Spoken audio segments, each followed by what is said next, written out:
Dear viewers, अस्सलाम वालेकुम। मैं मुख्तार अब्बासी हूँ। ये जो दर्दनाक वाक़या हुआ है मच्छर कॉलोनी कराची में, इसने तो सारी इंसानियत को जो है वो हिला दिया है। एक हजूम जो है वो दो बेगुनाह लिखे पढ़े इंजीनियर जो मोबिलिक में काम करते थे सिंधी नौजवानों पर जो है वो हमला किया, उनको पत्थरों से जो है वो कत्ल कर दिया। तो ये बात बहुत बड़ी अफसोसनाक है। इसकी जितनी भी मजम्मत की जाए ये कम है। ये असल में वो पब्लिसिटी और प्रोपेगेंडा है कि कुछ वो जो सिंधी दुश्मन लोग हैं वो ये कह रहे हैं कि इस सैलाब में जो है वो गुनाहगार जो धाड़ेल हैं, डाकू हैं, वो सिंध से आए हैं।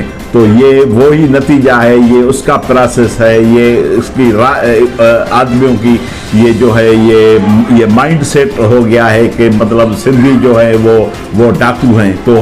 तो हम समझते हैं कि ये जो साजिश है कि सिंधी नौजवान जो हैं वो कराची में ना आए, हम इस साजिश को समझते हैं। लेकिन ये जो बात है, ये जो एक अनमोल जो है 200 आदमियों का लश्कर जो है जिसने ये उस बेगुनाहों को कत्ल किया है, वो मोबिलिक में काम करते थे, वो अपना हक हिलाल की रोज़ी कमाते थे, वो लिखे पढ़े नौजवान थे, वो इंजीनियर थे, वो आए थे सिमों की जो है वो इन्वेस्टिगेशन करने के लिए आए थे। तो वहाँ माहौल पैदा किया गया कि ये बच्चों को अगवा करने के लिए आए हैं। तो कम से कम उनको सोचना चाहिए था। लेकिन बात ये है कि ये प्री प्लानिंग के तहत हुआ है कि सिंधियों में खौफ पैदा किया जाए।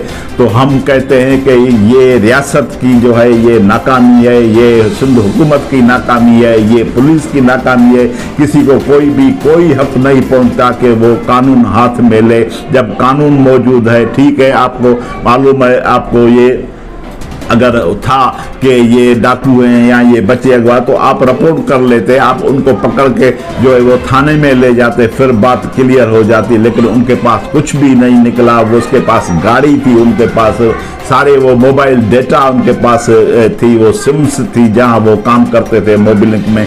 तो ये बड़ा दर्दनाक वाक़या है। इसकी जितनी भी मजम्मत की जाए वो कम है। तो हमारा मुतालबा है कि इस जो भी लोग हैं, ये वीडियो में सारे लोग देखते आ रहे हैं, देखने में आते हैं, तो इनके ऊपर जो है वो दहशतगर्दी की FIR दाखिल की जाए, इन पे कड़ी सी कड़ी इनको सज़ा दी जाए।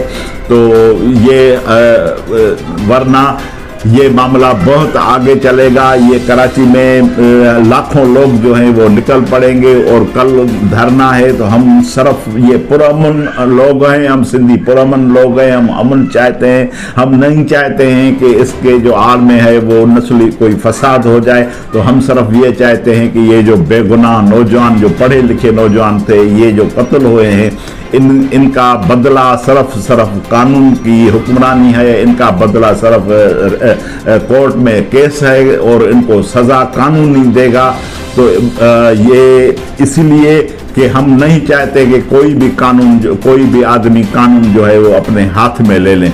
तो हम मुतालबा करते हैं कि अगर आप रियासत की रित चाहते हैं, रियासत की और कानून की आप हुक्मरानी चाहते हैं, तो इन लोगों को सरेआम सख्त से सख्त तरीन सज़ा दी जाए। मेहरबानी। Thank you.